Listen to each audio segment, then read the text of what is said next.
Hello viewers, today I'm going to show some of my different Linux devices that I know for a fact I have that are Linux and that I can get a hold of at this time.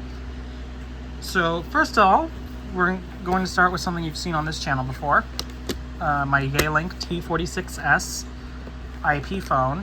This is going to be an important part in my next video, but recently, I've been interested in also some other embedded devices, but we're going to get to those in just a second. But I wanted to start off with something you've seen before. So this T46S IP phone that lives in my bedroom here. Now let's go to the next thing. These are things that their videos are currently in editing purgatory because their screens reflect a lot, and there are things that I don't want on camera. I have a Verifone VX or MX915. This one I do not have passwords to. As you can see, MX915. I got both these off of eBay, by the way. And this is a Verifone MX925. This one I do have passwords to. It's a very interesting. I do have a video on that. Them going over some things. It's just, again, they're stuck in editing because I'm lazy. And finally, and these are really interesting devices. You may not think about it, but these actually have a good amount of capabilities inside them that, honestly, it makes sense that they have them. It's just, you never may see them out in the wild being used with those functions enabled or whatever, or actually using that. I've been thinking about ways that I can try to get something other, like another version of Linux on here. I don't know if this is like an ARM CPU or whatever. The boards in these are both the same, by the way. So yeah. Next up, we have Linbox. This is a Raspberry Pi 4 that I got. It is in an Argon 1 Pi 4 V2 case. I like this case a lot. It has its own built-in fan. It actually has an IR receiver down here. And one thing I really like about this newer case, it takes the micro HDMI, which, screw that.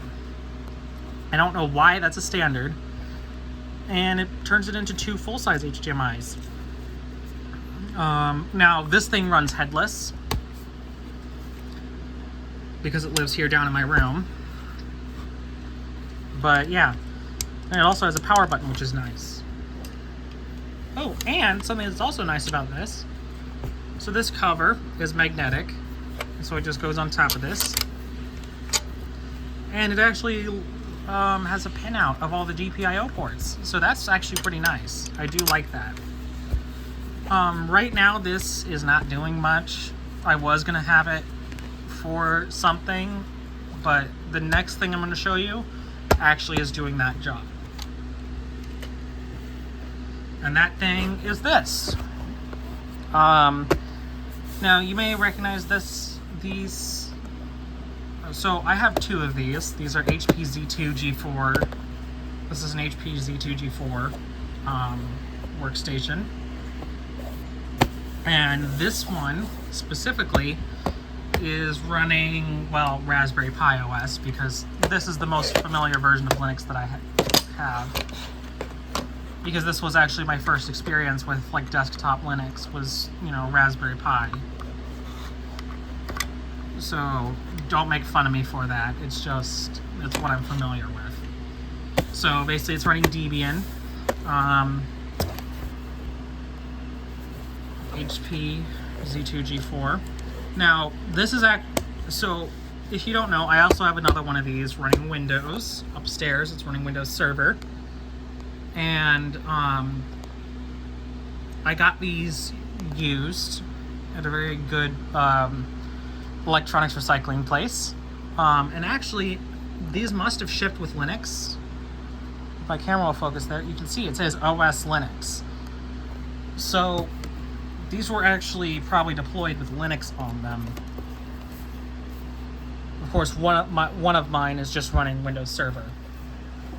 It has an Intel Xeon processor.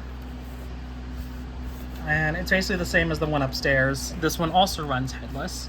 But what this guy, and I call this guy Linbox 2. This is Linbox, and this is Linbox 2. These serve the purpose, so this guy serves the purpose of an Asterisk server.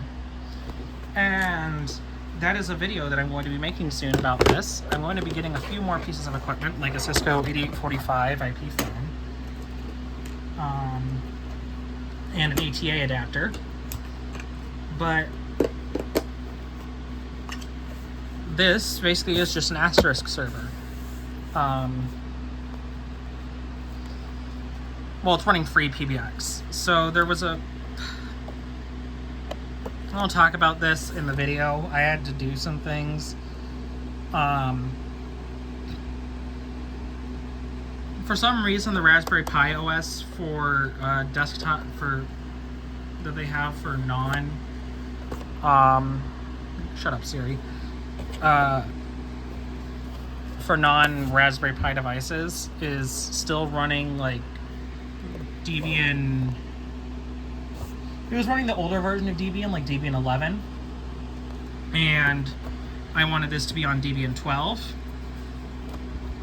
So I went through a process of upgrading this to Debian 12, and it was a process. It took a while, but I can open this up and also show the inside. Let me pause the video.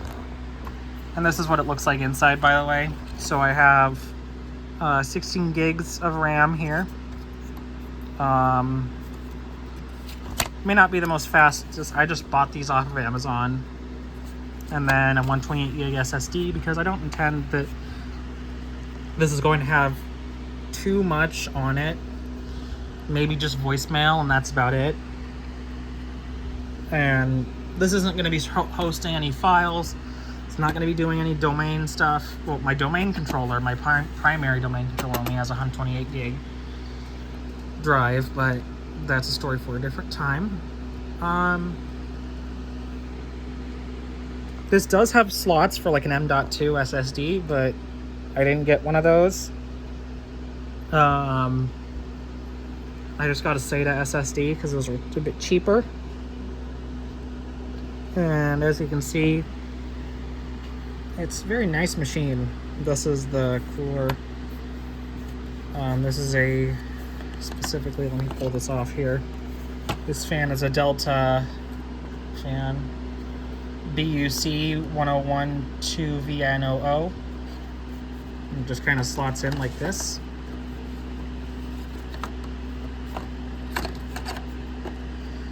And the nice thing about these commercial machines is the BIOS is actually pretty much the same as the BIOS that's on my laptop. So I'm very familiar with it. And how it works. But yeah. And actually, here's a nice diagram of the workstation. And here's the layout.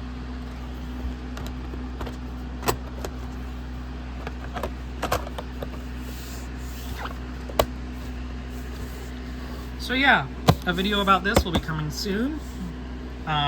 Maybe more than one video. But yeah, thank you for watching and have a good day.